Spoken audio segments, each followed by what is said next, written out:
When something is important, you do it even if the odds are not in your favor. Hey, this is me, Nivya, and today I am going to speak about the book Elon Musk, How the Billionaire CEO of SpaceX and Tesla is Shaping Our Future by Ashlee Vance.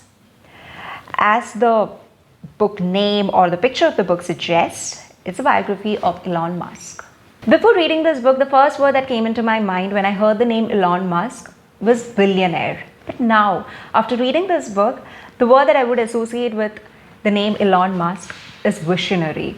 It is because of his perseverance and vision that he became a billionaire.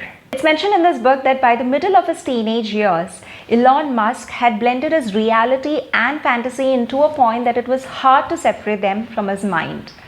For people who do not know him well or people who haven't read this book, they might call it as law of attraction to manifest or so. But for people who have read this book or know him or have read about him through articles or have heard about his life, they would purely know that it's just because of his vision and the determination to solve things out. He always wanted to do things that he liked and which is beneficial for the human race or the world, and not just limited for the present but also for the future. As mentioned in the epilogue, Elon Musk is a body which remains most of the time in motion. And that's highly true. Throughout his childhood, he was being teased for his unusual name. And right now, we all know that that particular name has become a synonym, as I said, for determination, visionary, or a billionaire. And that is Elon Musk. Something interesting that I came to know about Elon Musk's childhood through this book is that his parents and the doctors thought that he was deaf while he was a child. And they even removed his adenoid glands, which generally helps or improves hearing for children. But nothing changed even after that. Why did they think that he was deaf? Because at times, Elon Musk drifted off to a trance state when people used to speak to him. But later, everyone understood that he was just going to a different world of his own, where he used to think something else and not listen to people who were just speaking to him, which did not interest him. He was never the topper of his class in terms of grades, or he was never the brightest students in his class in terms of marks, because he never studied to achieve an A grade.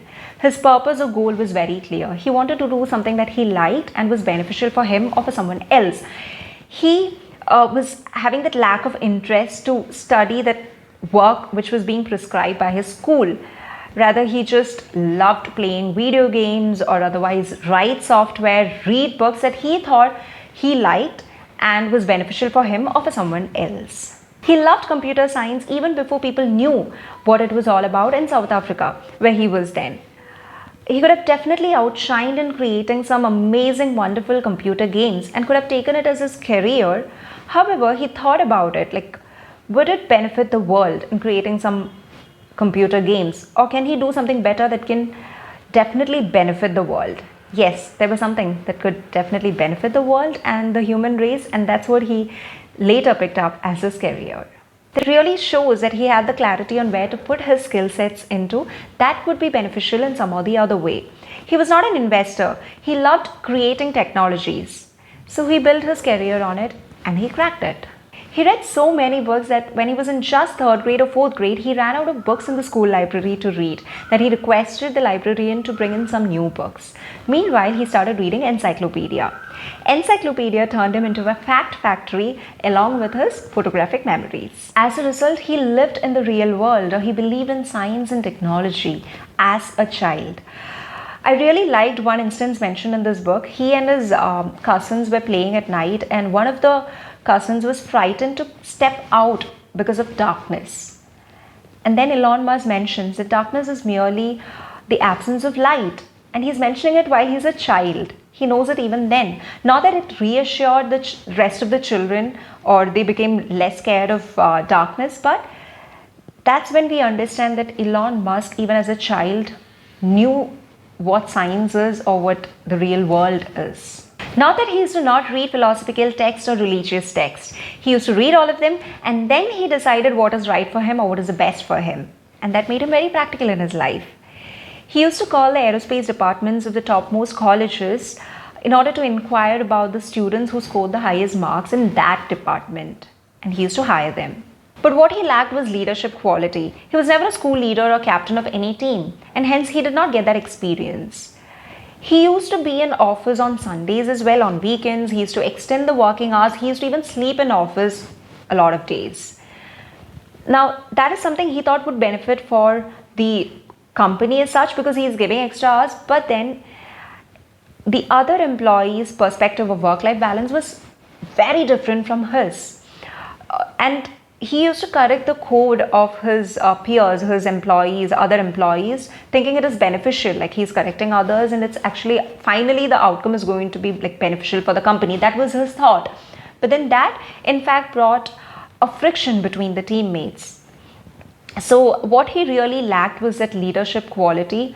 Through experience, he could not gain it at a young age. And hence, it's not easy for people to work with him or under him. And that's not a good thing. But what I really admire about this person is that he doesn't care what people think about him or speak about him. That's great quality. I mean, he is such a known personality. He has got so much of fame, yet he doesn't care what people think about him. And that is such a great quality. For example, he married, divorced, remarried and divorced an actress. But he doesn't care what people think about him, as long as he knows what he's doing, like what he does is right for himself, then that's good. And that's a quality which he acquired from his mother. In fact, his mother at her 60s, she used to go for modeling. Not that they did not have money, I mean, they are the richest, but she goes for modeling because she likes it, and that's such a great quality. Kudos to them. What have I mentioned today are my takeaways from this book. This book has a lot more, like the entire book, it has a lot more about his professional ventures, like about Tesla, PayPal, SpaceX, Solar City, and a lot more. And the obstacles that he faced in his life. For example, he was being kicked down from the post of CEO from his own company. But he did not stop there, and hence he reached to the level where he is right now. This book is not an easy read, or you cannot just complete reading this book in one sitting. It definitely takes a lot of time to complete reading this book. It's a big book. However, if you like technologies and want to know more about Elon Musk, then you can definitely go ahead and pick this book up. With that, this is me, Nivea, signing off. Keep reading a lot of books. Bye, take care, happy reading.